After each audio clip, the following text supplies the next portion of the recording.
nobody no know wetin SALCAP for return to Sierra Leone on a monthly basis. So now just between the politicians, they know.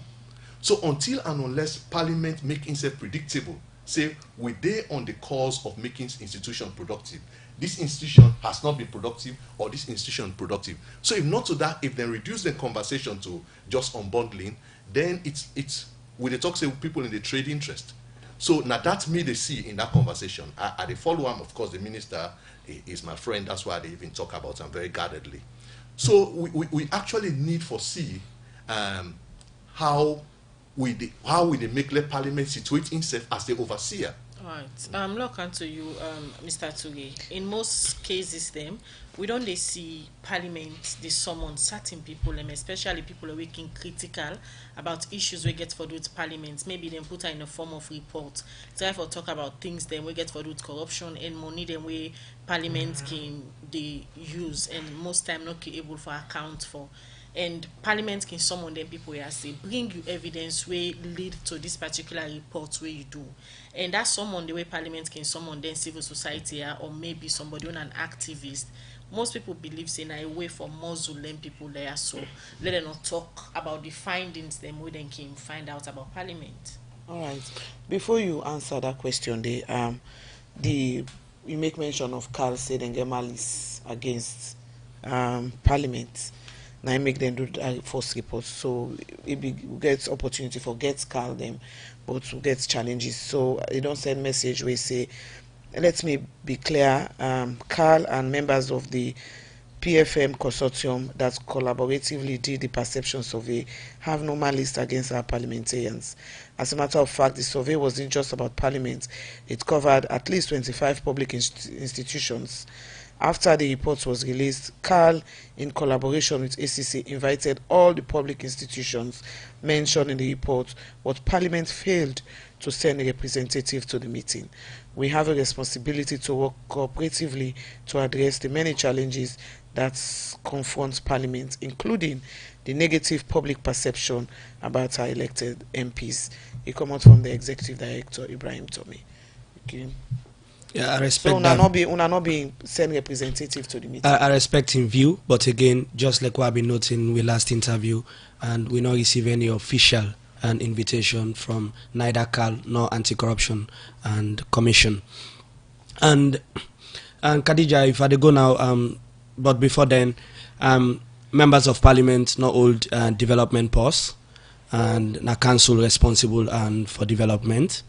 And also late disbursement of budgetary allocations, they affect the work of Parliament. But then you talk say Parliament they invite and if not a sort of Muslim. No, not a Muslim. And if you make an allegation and if you're able to prove and beyond reasonable doubt, because the Constitution provide and whereby Parliament gets some quasi-judicial powers, for example, and Section 93 and subsection 6 of the 1991 Constitution say, and Parliament get powers that are equivalent to that of the High Court of Judicature, whereby Parliament can summon, witnesses. Parliament can also request for production of documents so that it go enable Parliament for doing job. But if you fail for corporate, then that could be an issue of contempt of Parliament. So for example, with Carl the issue, they not share the report with we, but we write the officially past Thursday, and Carl then corporate, past Friday, then send the report. And as we talk Parliament, they look into the report now.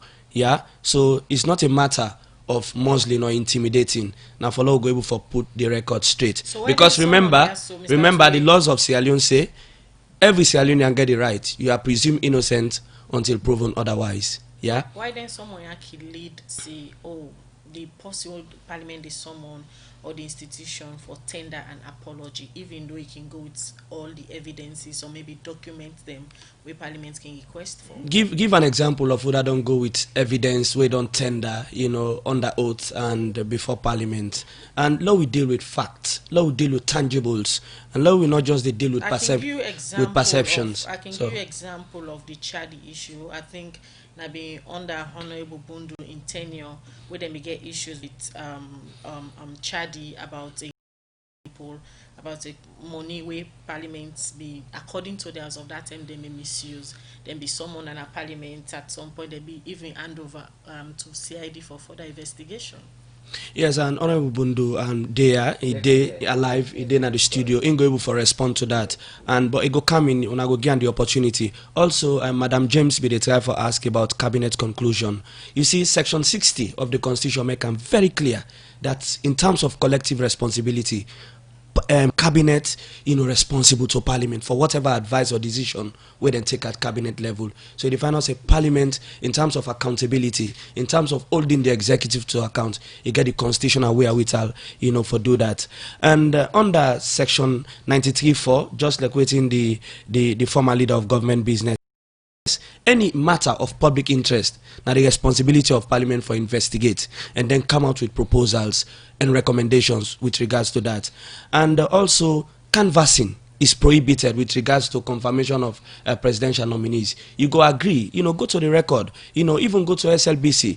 Whenever presidential nominees then due for appear before the Committee on Appointments and the Public Service, which chaired by the leader of government business, that particular names of the nominees then they with the publisher, with the national broadcaster, asking citizens why you feel table for this job here. So come with evidence before the committee.